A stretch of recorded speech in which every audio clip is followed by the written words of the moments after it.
히브리서 6장 1에서 20절 말씀입니다.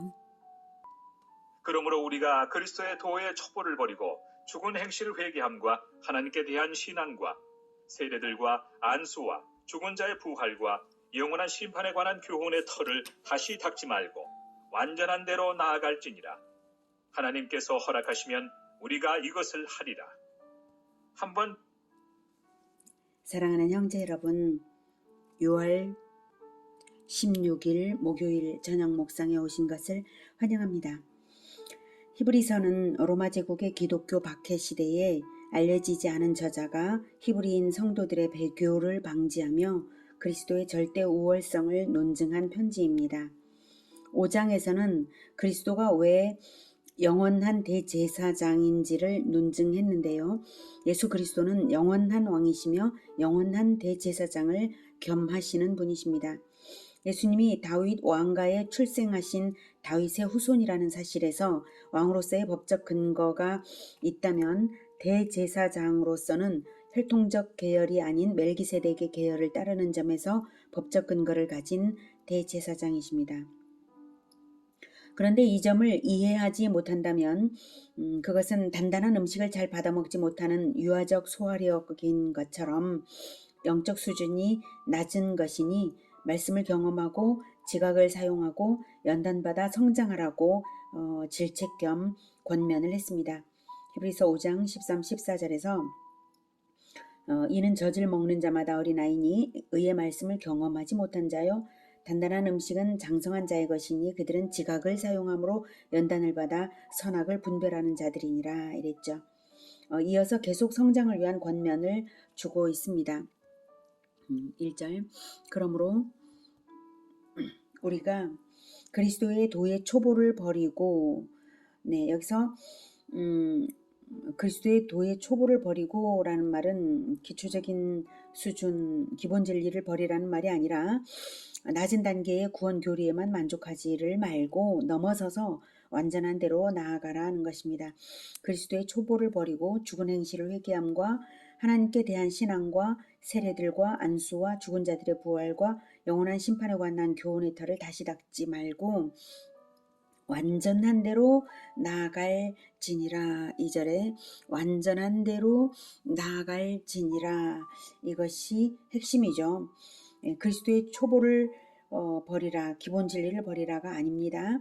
낮은 단계의 구원 교리에만 만족하지 말라, 넘어서라 이것입니다. 죽은 행실을 회개하고 완전한 대로 나아가라 는 것입니다. 하나님께 대한 신앙과 세례들과 안수와 죽은 자의 부활과 영원한 심판에 관한 교훈은 기독교인이라면 이미 가지고 있을 기초들인데 왜 그것을 유대교에서 다시 배우려 드느냐 이거죠. 세례들이라고 복수형으로 말한 이유는 기독교에서는 오직 세례가 단일한 의미인데 유대교에서는 정결례가 또 여러 가지로 있어요. 그래서 유대교로 귀환하려는 대상들이라서 율법의 정결례들을 다시 새로 배우려고 하느냐라는 의미로 복수로 표현해서 질책을 하는 것입니다.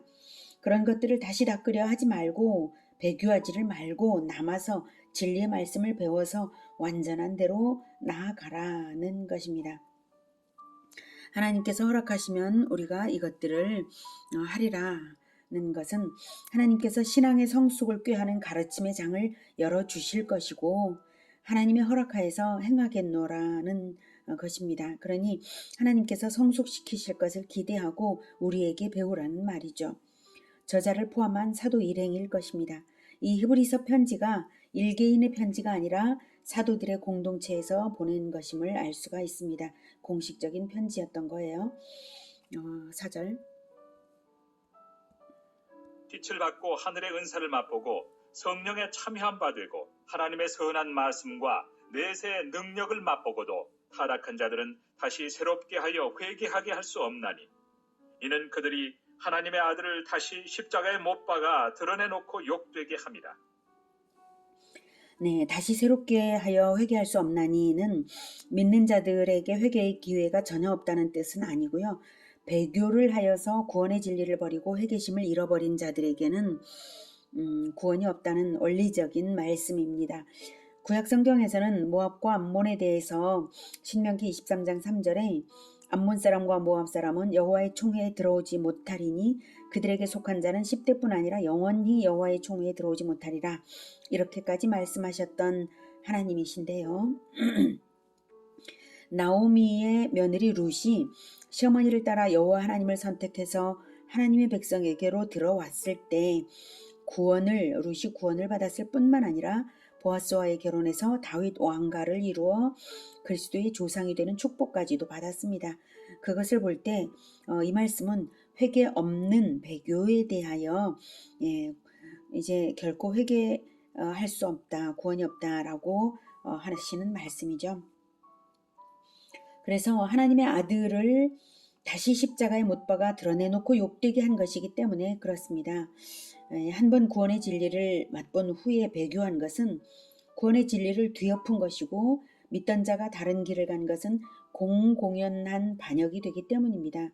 기독교에 들어왔다가 유대교나 이단 종교로 돌아간다면 바로 그런 경우가 되는 것입니다. 그러니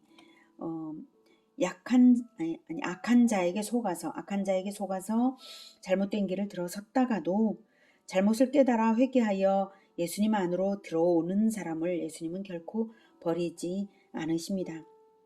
그렇다면 회개한 자인지는 어떻게 알 수 있을까요? 7절.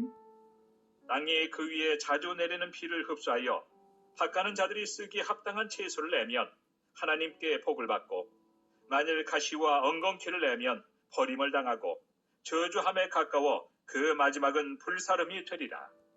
네. 믿음이 행실로 나타날 때 믿음이 나타나는 행실 그것이 있는지를 보면 알 수 있습니다. 땅에 비는 똑같이 내리는데 어떤 땅은 채소를 내고 어떤 땅은 가시와 엉겅퀴를 낸다면 가시와 엉겅퀴를 내는 밭은 가시와 엉겅퀴를 없애기 위해 주인이 불을 태우듯이 밭에 불을 놓듯이 나타난 행실을 보면 불태움을 받는 지옥에 갈 자인지 하나님의 상을 받을 자인지를 알 수 있다는 것입니다. 채소를 내냐 가시와 엉겅퀴를 내냐 이것입니다. 우리들의 행실에 가시와 엉겅퀴가 있어서는 안 되겠죠. 회개할 줄 아는 자는 미리부터 가시와 엉겅퀴를 내다버리고 마음밭을 정결하게 함으로써 행실도 좋아지게 되어 있는 것입니다. 9절. 사랑하는 자들아, 우리가 이같이 말하나 너희에게는 이보다 더 좋은 것, 곧 구원에 속한 것이 있음을 확신하노라. 성령의 능력을 맛보고도 타락하면 회개가 없다고 말을 해서 이제 듣는 자들이 두려움에 사로잡힐까 염려가 돼서 이제 너희들은 그런 얕은 수준보다 더 좋은 수준에 있다고 확신한다라고 위로를 하고 있습니다.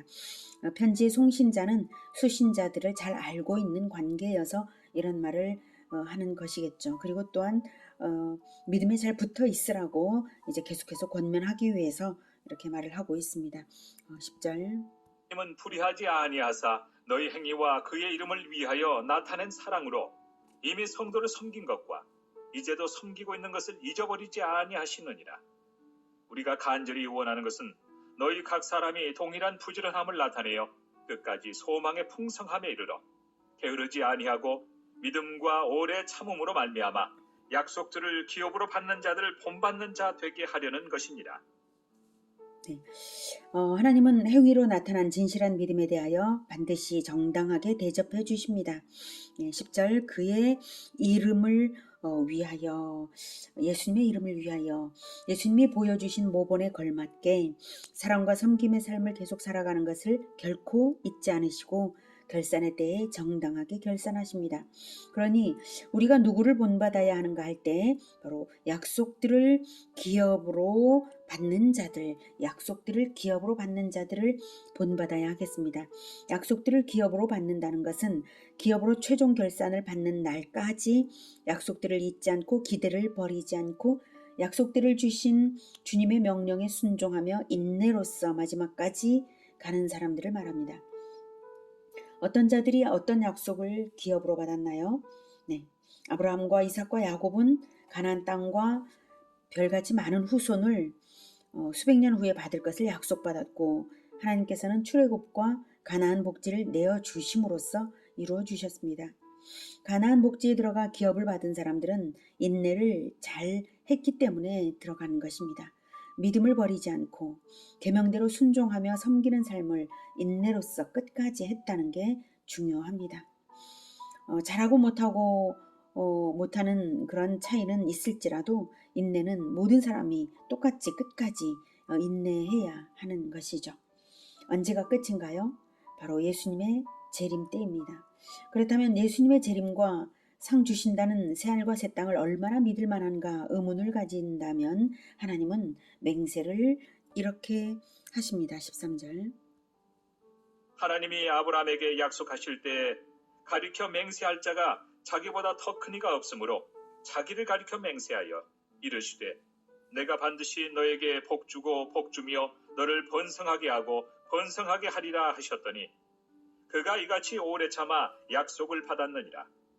사람들은 자기보다 더 큰 자를 가리켜 맹세하나니 맹세는 그들이 다투는 모든 일의 최후 확정이니라. 하나님은 약속을 기업으로 받는 자들에게 그 뜻이 변하지 아니함을 충분히 나타내시려고 그 일을 맹세로 보증하셨나니 이는 하나님이 거짓말을 하실 수 없는 이 두 가지 변하지 못할 사실로 말미암아 앞에 있는 소망을 얻으려고 피난처를 찾은 우리에게 큰 안위를 받게 하려 하심이라. 우리가 이 소망을 네.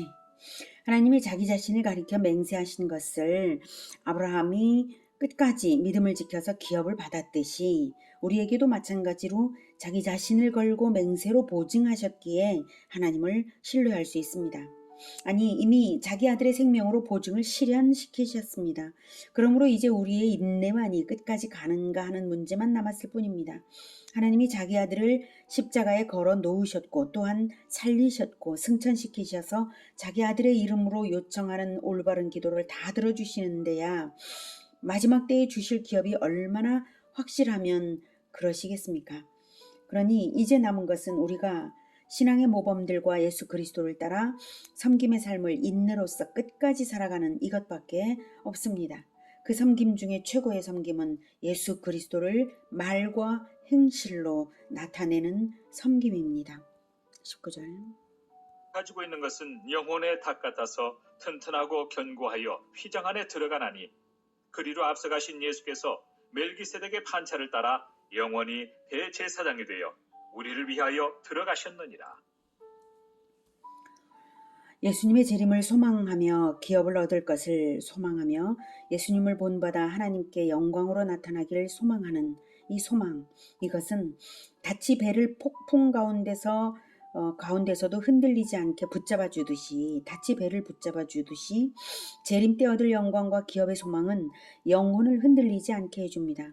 그리고 휘장을 넘어 지성소로 들어가 하나님과 독대하는 대제사장처럼 하나님과 만나게 하고 응답받게 하는 비결, 이것이 바로 이 소망을 가지는 것입니다. 재림때에 대한 소망이요, 기업을 얻는 소망. 이 소망을 가진 자가 하늘 지성소의 휘장 너머로 들어가는 것은 바로 거기에 우리 주 예수님께서 대제사장으로서 이미 들어가셨기 때문에 우리가 이 소망을 가지고 예수 그리스도의 이름으로 기도할 때에 예수님과 연합된 우리는 하늘 지성소에 들어가 있는 것입니다. 오늘은 그리스도를 믿는 초보에 머무르지 말고 말씀 공부를 하며 지각을 사용하여 묵상하고 연단을 받아 분별함으로써 배교의 위험에서 벗어나라는 권면을 받았습니다. 또한 적당주의로 이만하면 됐지 싶은 안일함, 이것을 버려야 하겠습니다. 그것은 믿음의 인내가 아닙니다. 믿음의 인내는 예수 그리스도를 본받는 섬김의 삶으로 열매를 내면서 끝까지 최후의 기업을 바라보고 이 기업을 바라보는 게 중요합니다. 이 소망을 가지고 나아가는 것입니다. 예수님의 재림 때 받을 상을 기대하시기 바랍니다. 재림 때를 가장 멀리를 바라보고 있노라면 가장 높이 나는 새가 되어 있는 자신을 발견하게 될 것입니다. 추수 때를 바라보는 농부는 땀이 아깝지 않은 것입니다. 그런 사람은 배교의 위험성 따위는 전혀 없습니다.